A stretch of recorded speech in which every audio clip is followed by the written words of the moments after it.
Welcome to part 5 of Phoenix Wright Ace Attorney. In the last episode, we did an investigation to get enough evidence to hopefully free Maya from her guilty conviction.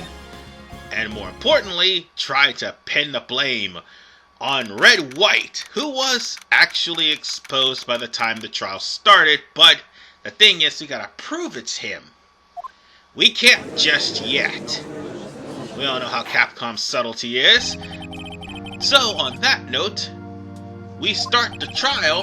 However, this is the first time we actually run into Edgeworth in this game. Not to mention, it is this trial that starts another running gag with a different character. Give it time. I'll tell you about it in just a little bit. But one thing is perfectly clear. Edgeworth is a fan favorite in this series. Don't believe me? He literally got 2 games that unfortunately is not released in America.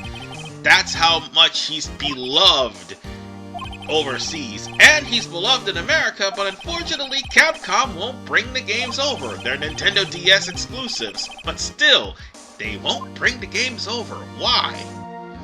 Anyway, now for another running gag. Gumshoe always testifying on trial.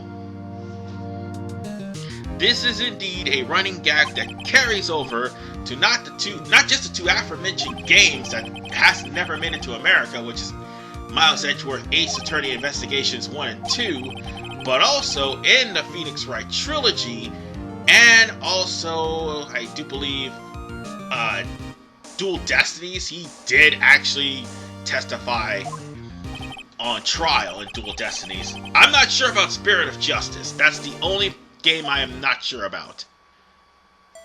But one thing is perfectly clear. He gives you one of the most important clues that will help you in this case.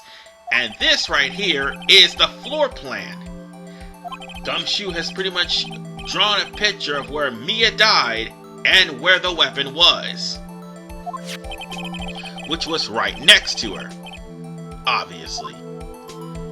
So that floor plan, not to mention the thinker, once again becomes a part of the evidence that you need, and basically the court records. More importantly, you will have to pay attention to Gumshoe's testimony, because sometimes Gumshoe does not actually, have the full story. This is an ongoing thing for Detective Gumshoe. On that note, just pay attention. He does mention that there's already 2 people there, defendant and Miss May. Wait, that's 3 people actually. But he said that they have a witness account. Well, the witness account may seem plausible at first. You do realize he forgets a crucial detail.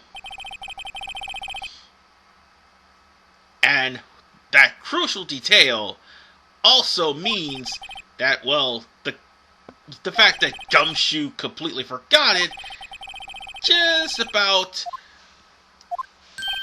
begs the question, what is his credibility for?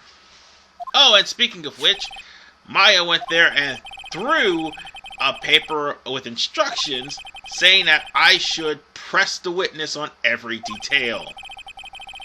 You could do that, and sometimes it works, but here's a problem.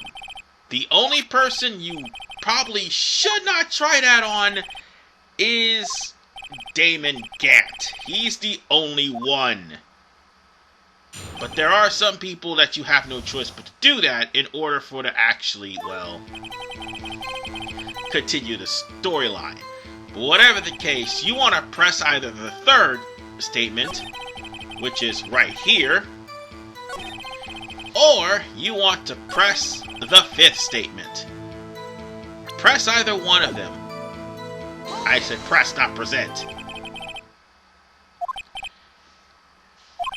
Now, he mentioned something about hard evidence, but unfortunately, he completely forgot.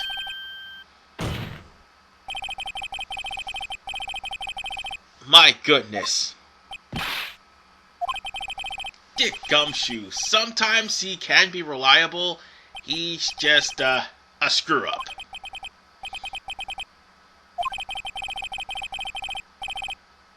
And he has to actually change up his testimony. And more importantly, he forgot to mention about the receipt that had Maya's name on it. Why didn't he done that? I don't know. But one thing's for sure. He's going to mention something about that receipt now.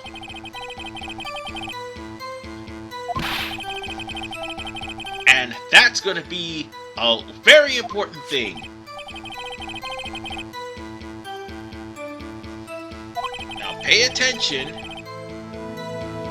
It's going to be the fifth statement that you're going to have to read. It's either the fourth or the fifth, actually. One of the two.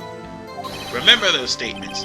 There was one where it says that she had blood on her finger, and another one where it said before the victim died, she wrote the killer's name. Those two statements you need to pay attention to. So on that note, the judge actually reprimands Detective Gumshoe about not bringing in the vital piece of evidence. But goddamn, he is pretty much butt monkey status in this game. Oh, it's even worse than Ace Attorney Investigations 1 and 2. It's just him constantly being the butt of everyone's jokes. But whatever the case, we're gonna make him the butt of this joke as well. You can either test the fourth or the fifth statement, but whatever the case, I prefer the fifth statement to press Mia's autopsy report.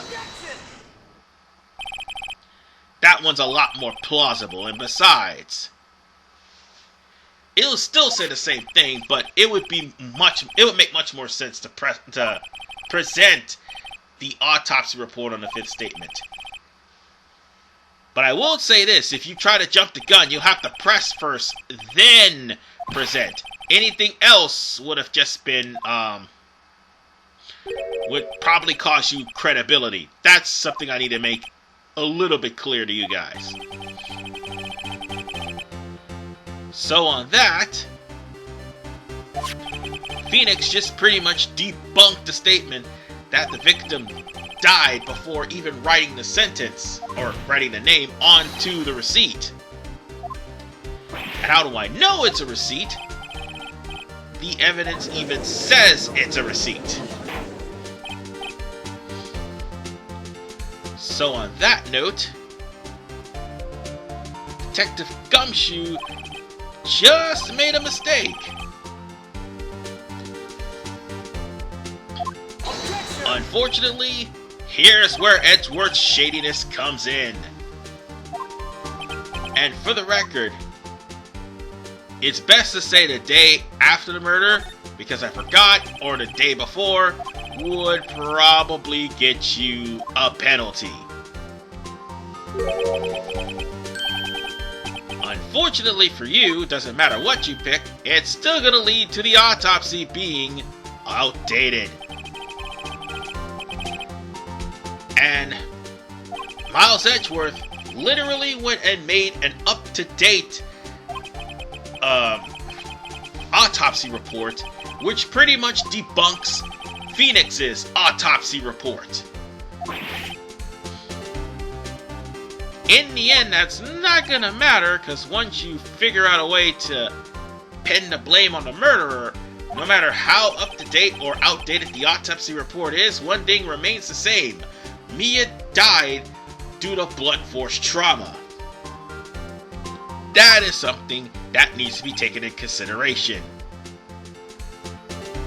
So with that said, the unscrupulous actions of Edgeworth begins. Oh, and by the way, in the Game Boy Advance version, he says darn, not damn. I guess. Oh, and by the way, here's where we could actually pick on Detective Gumshoe, call Edgeworth out, or just say I'm a sham. Either way, it wouldn't matter. It leads to funny results. But Detective Gumshoe, this one's the more proper one, because after all, he was the one that gave us the autopsy report. So both lawyer and persecutor alike is pretty much throwing him in the doghouse. Even though that could have been used as evidence, handing somebody an out-of-date autopsy report is definitely detrimental. And of course, he has an evaluation next month. That means, if Edgeworth has anything to say about it, no raise for Gumshoe. So now it states that Mia had like a few minutes to write Red White's name on the Maya's name on the receipt. So with that said, we're now going to have to call our next witness. Because after all, no, he's going to call the next witness actually. Because Gumshoe has been discredited, unfortunately. And now, we get to see April May on trial. By the way, I just realized, April May. Another pun. God damn it. But April May is well known, again, for one thing and one thing only. Jiggle physics. By the way, I lowered the transparency because by default, the text box is blue and it's purposely covering over April May's breast. Because of the fact that this game was literally ported from the iOS and sold as the HD collection for the Xbox 360, PlayStation 4, and the Switch version. Just thought I'd point that out to everybody. That this is not the Game Boy Advance version. Otherwise, the text boxes will be underneath her breast as opposed to covering over it. Yeah, I should have mentioned that. And I think I probably did with Mia. And of course, she is the flirty type. That is until you piss her off. Now for her witness testimony. Pay attention to her statements, because you're gonna have to probably press her. Now, she did mention that Mia had long hair, that much is true. But she also mentioned something else strange. Maya was sitting in a defense chair. Oh wait, sorry. Oh wait, never mind. She was talking about Maya sitting in a defense chair, but seriously, she saw Maya. And she saw Maya hit her. That's basically what she's saying. And she saw all of this outside her window, which is somewhat true. Now, if you stop and remember the last part when you investigated the window, and then she jiggled again. When she investigated the window, well, guess what? You wasn't able to see out the window clearly. And watch this. The judge literally has no words. Or rather, he's actually siding with the damn witness. He is basically staring at her chest. Plain and simple. Have you not noticed that that's exactly what he's staring at? But whatever the case, Phoenix also ends up getting a take that in the form of Edgeworth calling out Maya's techniques. And by the way, say yes, you're doing this. Otherwise, guess what? If you say nope, you're going to be forced to do it anyway, so there's not much you can actually do. On that note, let's just go on ahead and start the cross-examination. She literally let out something very important on the third statement. And you can press that statement right there, or you can press the fifth one.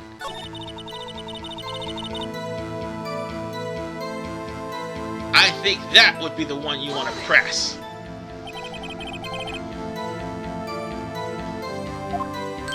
Now then, the only thing she knows about Maya was her physique. That's all she knew. The problem is, she has not, and by the way, select that question your testimony. Instead, if you select your right, you're gonna get a penalty. So, question your testimony. That's the best answer. She mentioned something about her frame, and she mentioned something about her mentioned about her height, but she hasn't mentioned anything about her hair, nor what she was wearing that night. Doesn't matter which you pick, it's still gonna go on to the next segment. So basically speaking, you're gonna start seeing her crack. And the judge is taking her side.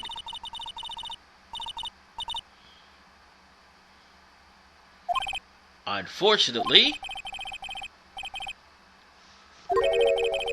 like I said, it didn't matter whether you picked you saw nothing or you're lying. Phoenix would point out that she would have noticed what she had on and her hairstyle if she literally saw Maya did it. And she wore those clothing when she first came to visit Mia.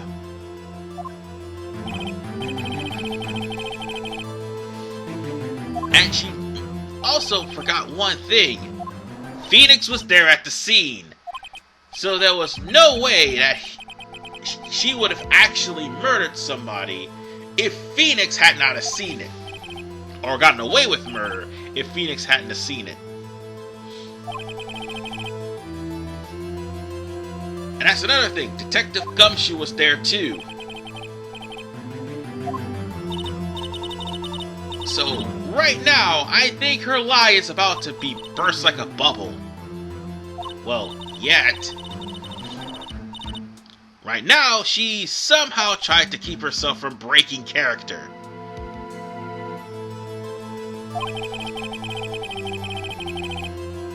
And of course, she's going to testify again for the second time. And of course, she jiggles her breast for the third time.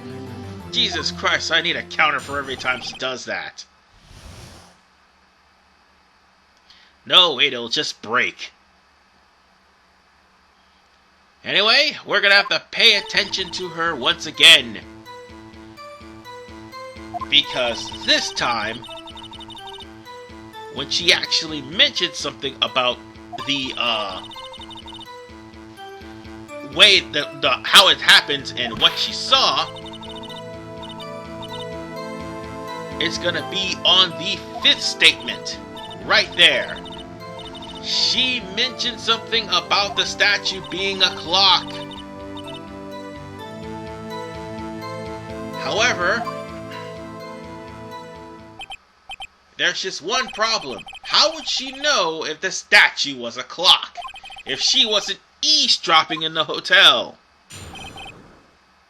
So on that note, take the statement when she mentioned something about the weapon being a clock, and you are going to press it.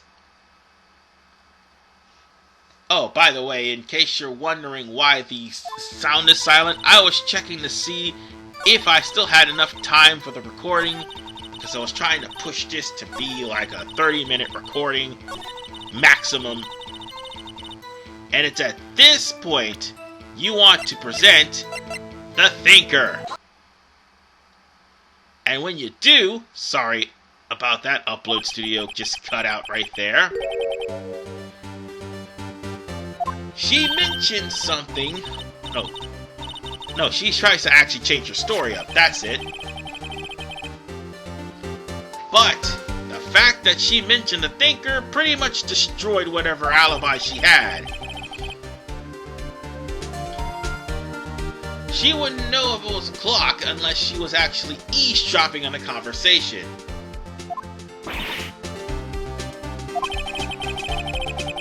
Now then, he also alludes back to what happened to, well, Frank Thot, who, by the way, also mentioned that the clock was a statue. Which it was true, however, he would know that if he hadn't tried to kill Sidney Stone with it.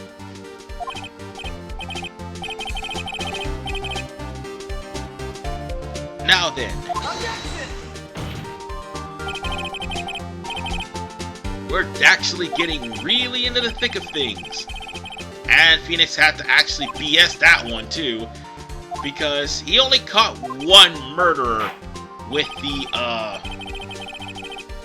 fact that he found out that the murder weapon just so happened to be a clock.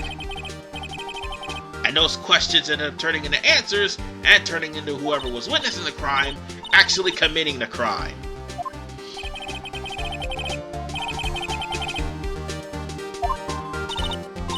And she's about to break character again.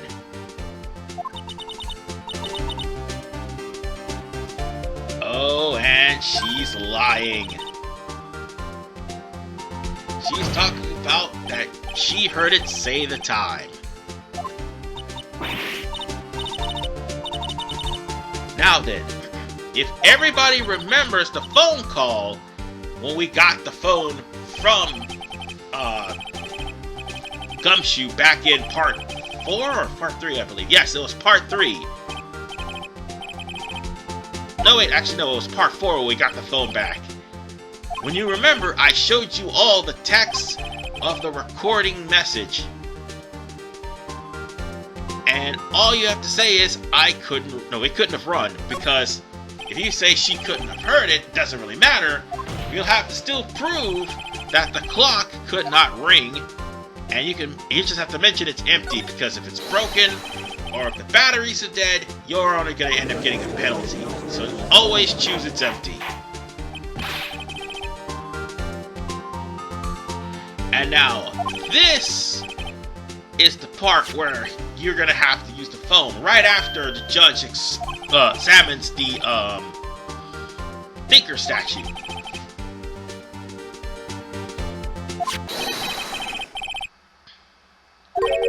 So basically, April May just exposed herself for an eavesdropper. And if I'm not mistaken, eavesdropping is actually a federal crime in certain states. Japan included, if I'm not mistaken.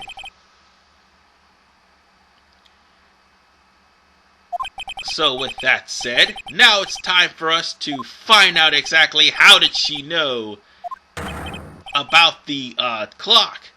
But more importantly, she was just called a big fat liar, which April May pretty much was about to snap the moment she was called fat. Now then, Edgeworth will try to disprove you, of course, but he'll try to push the claim to where the witness thought that Maya removed the clockwork before, more like before the cops show up, as opposed to Maya removing the clockwork before the killer actually showed up. So that's what she's trying to say, and that's what Edgeworth is trying to say. So now we're going to have to prove that the clockwork was removed. So at that point,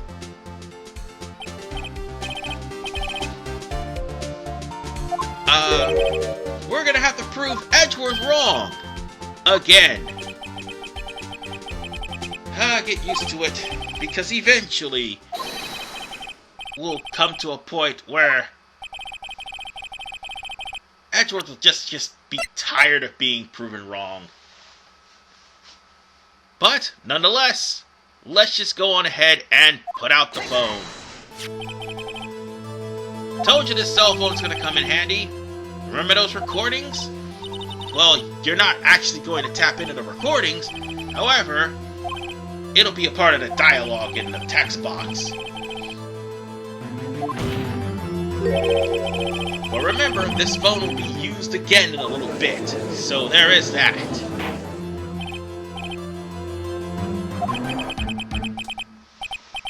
And this also blew away Edgeworth because Gumshoe literally gave the phone to Phoenix Wright instead of bringing all evidence to Edgeworth. Had he brought that phone to Edgeworth, Maya would have been completely guilty because Edgeworth would have erased the conversation. So yeah, in a way, he was sort of complicit in this. But he was trying to push for a guilty verdict regardless. So as the phone state, the clockwork was removed from the clock, and also, it was actually removed 3 minutes before Mia died.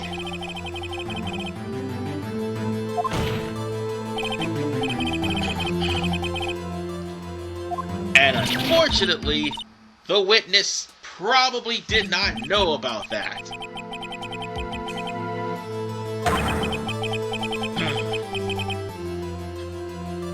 But she still figured out that it was a clock somehow, which means she was spying. And now she's trying to play the I'm a frequent shopper Valley Girl type act. Unfortunately, that's not gonna work, folks. Oh, sorry about that, my phone ringer came off.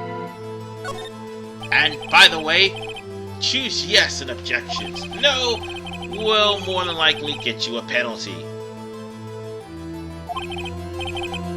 So, on that note, we're gonna go on ahead and get the Thinker once again.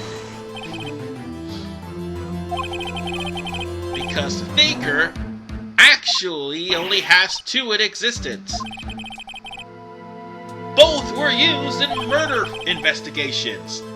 One's already in police custody, and the other one's on trial. Larry made them both, so therefore, there's truly not much that can be said anymore. And for the record, we're about to see April May lose her complete composure. Ah yes, folks, Thot slaying at its finest. This girl will not only need to wear a better oh, sorry. Damn it, I was about to say something smart aleck, but I probably fucked it up. But, look at that face! Jesus Christ! That's the face of a murderer right there. But, she pretty much, was about to lose her complete composure. And she just basically shot a dirty look over at Phoenix Wright's position. Right in the midst of trying to get her composure back. But one thing's for sure, Miss May is gonna have to not only shop for a better alibi, but also shop for a bra to make sure it doesn't pop out of her shirt. Well, we're also gonna have to end this part here. Because unfortunately, we're about to hit the 30-minute mark. And sadly, it's going to be on a cliffhanger. In the next episode of Phoenix Wright Ace Attorney, we're gonna finally expose April May for what she really is. A person who eavesdrops and, more importantly, wiretaps other people's phones. This is RV-Man 985. The Thot slaying continues, back in part 6. See you guys next time.